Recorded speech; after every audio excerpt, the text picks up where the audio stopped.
காணும், கம்மியாக இருக்கு. தாடி you are there, full press வந்த மாதிரி. Good evening everyone. இந்த கான் சிட்டி எனக்கு வந்து இந்த மாதிரி படங்கள் நான் பண்ணதே இல்லை. ஏன்னா அவ்வளோ அருமையான அந்த துரைராஜ், ஹாரிஸ் ஜெயராஜ் தெரியும் இவங்களுக்கு, ஹாரிஸ் துரைராஜ் என்னை அப்ரோச் பண்ண விதமே வேறு. வந்துட்டு சும்மா நான் எப்போவுமே இந்த புதுசாக வர்றவங்களுக்கு ப்ரையாரிட்டி தரும், புது டைரக்டர். ஏன்னா அவங்க வந்தால் தான் இண்டஸ்ட்ரி நல்லாயிருக்கும் அப்படின்ட்டு. இவர் வந்தார், இந்த அப்ரோச் பண்ண விதம் வேறு. இதுங்க உங்கள் கேரக்டர். அப்புறம் யாரெல்லாம் இருக்காங்க, ஏன்னா முதல்ல நான் கேட்குறது ப்ரொடியூசர் யார். ஏன்னா இன்றைக்கெலாம் படம் யார் வேணால் ஸ்டார்ட் பண்ணிடலாம், ஆனால் அதை கொண்டு வந்து தேட்டர் வரைக்கும் சேர்க்கறதுக்கு தம் இருக்கணும். அது இருக்குதா, யார் பாப்பா? அதுவும் நானேன்னாரு. பார்த்தா 5 அடியில் தான் இருக்கிறாரு, இவ்வளோ பயங்கரமான ஆளாக இருக்கிறார் அந்த ஆள் அப்படின்ட்டு. சரி ஆர்டிஸ்ட் லிஸ்ட் சொல்லுன்னா பாபு எல்லாரையும் யோகி பாபுலாம் இருக்கும்போது அப்புறம் எதுக்கியா நான் இவ்வளோ இது எடுப்பியா நீ அப்படின்னா. ஏன்னா அதில் டெய்லி இல்லை 100லேருந்து 150 பேர் என்னோட ஒரு சீன், எனக்கும் அந்த அர்ஜுன் தாஸ்க்கு இருக்கிற காம்பினேஷனே, அப்புறம் இந்த அருள் தாஸ், இந்த 3 பேருக்கு 150 பேர் வேணும்.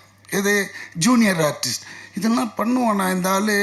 கேட்ட சம்பளத்துக்கும் ஓகேன்றா, கேட்ட அட்வான்ஸும் தூக்கி டப்பான்னு வச்சுனா டேபிளில்.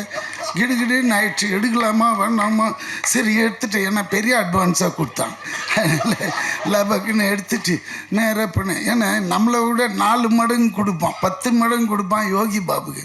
அப்போ யோசித்து கணக்கு போட்டேன், கொஞ்சம் வெயிட்டு பார்ட்டி தான், அங்கே போய் பார்க்கலாம் அப்படின்னாக்க உண்மையிலேயே அந்த மாதிரி எடுக்கிறாங்க. ஐயோ ஆச்சரியம் பட்டேன். தைரியம் அதுதான், தில்லு, அந்த டைரக்ஷன் என்னென்னா அவனே எல்லாமே one man show and nice. அந்த டிஓபி கூட பார்த்தீங்களே, என்னது ஃபாக்ஸியா பவுன்ஸியா, அந்த ஃபாக்ஸி இங்கே தான் அந்த பேண்ட் ஷர்ட் போட்டு முழுசாக வரான். அங்கே வரும்போது பிக்கினியில் தான் வருவான், எல்லாமே திறந்து கிடக்கும். யாருமா இவன், இன்னமும் ஹாலிவுட்டு டிஓபி மாதிரி வரான். பிகாஸ் நம்மளுக்கு அந்த மாதிரி இருந்தால் ஜாலியாக இருக்கும். இதில் பேர் வருவானுங்க, ப்ரன்னுவானுங்க, வேன்னு கத்துவானுங்க, அதெல்லாம் வேலைக்கு வந்தான். இருக்கிறதே தெரில, ஒன் ஆஃப் த பாய் மாதிரி சுற்றினே இருக்கிறான். அதுக்கேற்ற மாதிரி அவன் அசிஸ்டன்ஸுங்க டக் டக் டக்குன்னு செட் பண்ணிடுறானுங்க. இந்த துரைராஜ்கிட்ட இன்னொரு ஸ்பெஷாலிட்டி என்னென்னா, என்ன எடுக்கணுமோ அதை மட்டும் எடுத்து அழகாக அனுப்பிச்சி விட்டுடுவான். சார் நீ கிளம்பிடலாம், என்னை ஒரு நாள் முன்னாடியே பேக்கப் பண்ணி அனுப்பிச்சிட்டான். தம்பி நல்லா யோசிச்சுக்கோ, வேறு எதுனா இருக்க எதுவுமே கிடையாது. இல்லைப்பா எனக்கு ஒரு ஃபேமிலி பேக் ட்ராப், ஐயா அதெல்லாம் இந்த படம் கிடையாது, திஸ் இஸ் கான் சிட்டின்னா. டாடி கான் சிட்டின்னா உனக்கு என்னன்னு தெரியுமா? தெரியாது. இது எடுக்கிறது எழுதுறது, உல்டாவாக எழுதி விட்டுறது, அதே பொழப்பு. கான் சிட்டினா மோசமான சிட்டி. அது உள்ளே என்னெல்லாம் நடக்குதுன்றது. பீயிங்க ஒரு எலக்ட்ரிசிட்டி போர்டு ஆஃபீஸர் நான், அவ்வளோதான். இந்த பணம் கலெக்ட் பண்ணி போகிறது. இப்போ கூட ரீசெண்டாக எவனோ ஒருத்தன் ப்ளக்கை பிடிங்கினே இருந்தான்னு பாருங்கள், அதுவும் இதுவும் கனெக்ட் ஆகுது எலக்ட்ரிசிட்டி. என்னடா போன வாரம் தான் இவன் எடுத்தான் நம்மளை வச்சு. இப்போ பார்த்தா ஒருத்தன் குடிப்பானா, நேராக போவான், ப்ளக்கை பிடிங்கிட்டு போனோம். அது இவ்வளோ பெருசு. அதே மாதிரி செட்டு போட்டாங்க இவன். எனக்கு அங்கே தான் ஆச்சரியமாக இருக்குது, இவன் செட் பண்ணி எதுனா பண்ணிட்டானா அப்படின்ட்டு.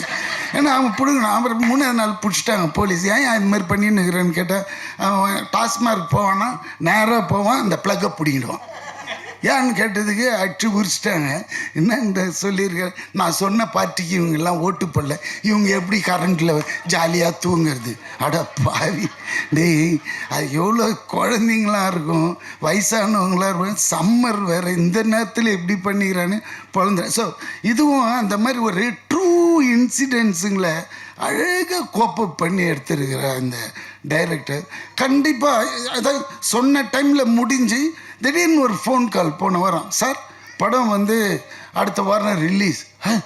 ஷாக்கு. ஏன்னா இதுமாரி படங்கள்லாம் வந்து அப்படியே நின்று போயிடும். ஆனால் இது கொண்டு வர்றான் பாருங்க, அங்கே தான் ஆயிடுச்சு. தம்பி உன்னோட பேக்ட்ராப் என்ன பண்ணாக்க அஸ்டன்றான், ஈபின்றான், எதுவுமே சரியில்லை, எல்லாமே நெகட்டிவாகவே விழுது மார்க்கு. புரியுதுங்களா? ஏதாவது ஒரு வசதிப்பா அப்படியே ரொம்ப கஷ்டப்பட்டு தான் வந்தேங்க லைஃப்பில். ஐயோ இப்போ அவ்வளோ இதுவாக இருக்குது அப்படின்னு நம்மளுக்கே பாவம் தோணுது. ஆனால் நல்ல ட்ரீட்மெண்ட்டு நல்லா வருவார். அதே மாதிரி ஏன்னா இந்த டிஓபியை வச்சு நான் சொல்கிறேன், ஏன்னா எனக்கு அதிகமாக மற்ற டெக்னீஷியன்லாம் தெரியல. அதே மாதிரி இந்த நேரத்தில் டிஓபின்னும் போது எனக்கு இன்னொரு ஞாபகம், நான் இன்ட்ரடியூஸ் பண்ண என்னோடய படம் விண்ணை தாண்டி வருவாயில் மனோஜ் பரமஹம்சா.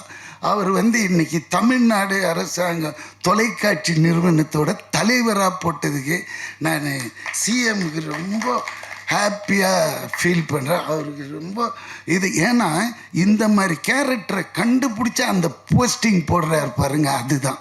ஏன்னா ஃப்யூச்சரில் இல்லை நிறைய டிஓபிஸ் வருவாங்க. ஏன்னா அவன் very strong and very straight forward fellow அந்த மனோஜ் பரமஹம்சா. ஐ யூஸ் டு கால் இம் மாஞ்சான்ட்டு.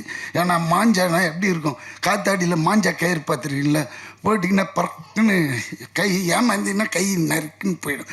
அந்த மாதிரி ரொம்ப ஸ்ட்ரிக்ட்டு, ரொம்ப இது எல்லாருக்கும் சொல்லி தருவோம். இன்றைக்கி இருக்கிற டெக்னாலஜி இது கரெக்டான இடத்துல அவரை போட்டிருந்தாங்க. அது இன்றைக்கி பார்த்த நியூஸில் ரொம்ப ஹாப்பியாக இருந்து அதையும் இங்கே சொல்லணும்னு நினச்சேன், அதையும் சொல்லிட்டேன்.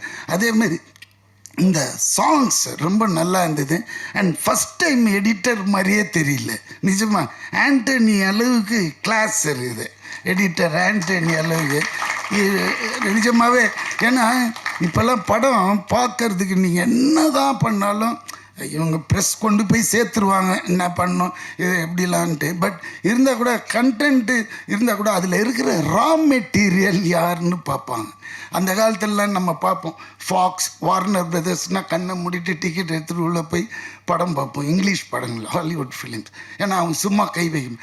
இப்போல்லாம் இங்கே எப்படி பார்ப்பாங்கன்னா இதில் யார் ஆர்டிஸ்ட்லாம் இருக்காங்க அப்படி பார்த்தீங்கன்னா இந்த வடிவுக்கரசி அம்மா, பாபு, அப்புறமா அந்த இவர் அர்ஜுன் தாஸ், அப்புறம் இவரெல்லாம் செம குணச்சித்திர நடிகராக போக வேண்டியது. அப்படி மூஞ்ச காய்ச்சி இப்படி கசக்குனாலே இந்த அருள் எதிர இருக்கிறவன் குடல்லாம் பிறண்டுடும். அந்த மாதிரி நடிகராக இருந்தாலும் நிஜமாவே கேமராமேன்லாம் கீழே விட்டுட்டு ஓடிடுறான் அந்த ஃபாக்ஸி. இவர் கத்துக்கு இது மாதிரிலாம் பேச பசங்க அப்படின்னு இல்லை, நான் அது கரெக்டாக வர மாட்டேன், அவன் திருப்பி வரணும் இப்படி. அது மாதிரி இங்கே போய் நில்லுன்னா ஒரு 4 கொஸ்டின் கேட்பார் அவர், எதுக்கு என்ன அங்கே நிற்க சொல்கிறேன் அப்படின்னு. அந்த மாதிரி பயமுறுத்துவார் இது. அது மாதிரி ஐயோ அண்ணாச்சி என் கூட காம்பினேஷன் இல்லை இதில் பண்ணியிருக்கீங்களே, வெரி குட். அண்ணாச்சி கலக்கு வேறு நிஜமாக. அவர் கூட வேறு ஒரு படம் பண்ணியிருக்கேன், இன்னும் அது வரல, இல்லை வராது தெரியும். அதனால் இந்த படம் உண்மையில் எனக்கு அவ்வளோ ஹாப்பினஸ்ங்க. ஒரு படம் ரிலீஸுக்கு வருதுனால சந்தோஷம். அவ்வளோ ஹார்ட் ஒர்க், அவ்வளோ கஷ்டங்க, சாதாரண விஷயம் கிடையாது. அந்த மனுஷன் பாவம் எவ்வளோ நாள் தூங்கியிருப்பான்னு தெரியாது ஆரம்பிச்சுட்டு. ஏன்னா இந்த படம் வருமா வர அப்படி தான் இன்றைக்கி இருக்குது நிலைமை. அது தேட்டரில் கொண்டாந்து இது கண்டிப்பாக ஹிட் ஆகி உங்களுக்கு பெரிய லெவலில் ஓடிடியில் உங்கள் பின்னாடி துரத்தின்னு வருவாங்க. ஏன்னா இங்கே ஓடுனா தான் அவங்க வருவாங்க. அது மாதிரி ஸோ இந்த படம் பெரிய லெவலில் ஹிட் பண்ண உங்களோட ஒரு தடி கொஞ்சம் வசதியாக ஏற்றி விடுன்னா. ஆமாம், ஏன்னா அப்போ தான் தெரியும் ஜனங்களுக்கு. நம்ம ஒரு சொம்பு குடம் வச்சுருந்தாலும் தட்டி காமிக்கணும் உள்ள தண்ணி இருக்குது ஃபுல்லான்ட்டு. வெறும் குடம் நினச்சி போயிடுவாங்க. அதனால் கொஞ்சம் தட்டி காட்டி தலையை ஆட்டுதாப்ப. காஃபி கீஃபி டிஃபனை கொடுங்கப்பா. ஓகே பாய் பாபு, கரெக்டாக அடுத்தது நீ கொஞ்சம் கலக்கி விட்டு. ஓகே பாய் பாய். ஹீரோயினை சொல்லவே இல்லை, எப்பவுமே எனக்கு ஒரு பேடுங்க. ஹீரோயின் கூட இருக்காதா, நம்ம ஒரு சப்போர்ட்டிங் ஆக்டர், இந்த ஹீரோ கூடயே ட்ராவல் ஆகிட்டு போயிடுவோம். இந்த ஹீரோயினுங்க கோச்சின்னு மனசுக்குள்ளேயே திட்டிக்குவாங்க. சும்மா போகும்போதே தடிக்கு விழுந்து பல்லுக்குள்ளே வச்சுக்கும். அதனால அம்மா எதுவும் இது பண்ணது எனக்கு அவ்வளோ தெரியும். ஏன்னா அந்த அம்மாவும் எனக்கு தெரியும் ஒரு 20-25 இயர்ஸாக. அதனால பேசிட்டேன். என்னடா அர்ஜுன் தலையை குஞ்சு சிரியாது. Okay bye, take care. I love you all.